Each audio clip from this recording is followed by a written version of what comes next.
लगता है कि राजनीतिक दल चुनाव आयोग को हिसाब किताब देने के मूड में नहीं है। राजनीतिक दलों को मिलने वाले चंदे में पारदर्शिता और जवाबदेही लाने के लिए चुनाव आयोग ने एक पहल की थी, लेकिन बीजेपी और कांग्रेस जैसे दलों के रुख से आयोग की योजना परवान चढ़ती नहीं दिख रही है।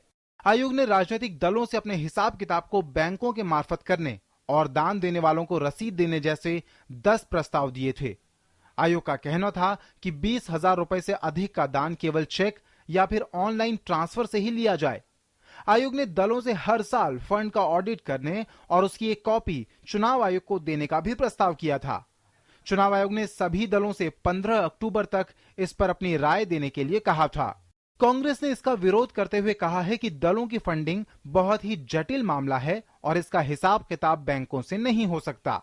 I think we all need to look at what the issue is and what the provisions are, and then we'll have to make a clear-cut policy on this and then talk about it, because randomly someone will come up with something and we will come up with something is not the way to go about it.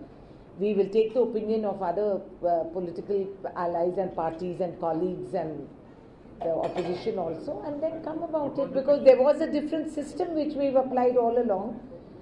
वहीं CPI ने इस मामले में आयोग के सभी बिंदुओं पर सहमति जताई है।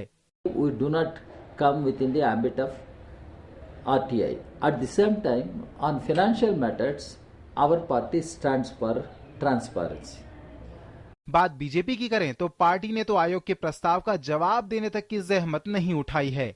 अभी भी जो व्यवस्था है, कौन सी पार्टी को कहां से चंदा मिलती है, उसकी हिसाब आयकर विभाग को देना पड़ता है।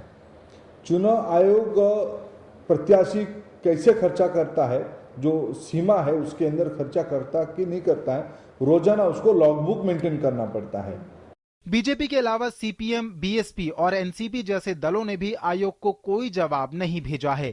क्षेत्रीय पार्टियों की बात करें तो 49 में से केवल 4 दलों ने ही अपनी राय दी है। एआईएडीएमके, तृणमूल कांग्रेस, जोरम नेशनलिस्ट और सिक्किम डेमोक्रेटिक पार्टी ने आमतौर पर आयोग के प्रस्ताव का समर्थन किया है। Bureau report, DD news.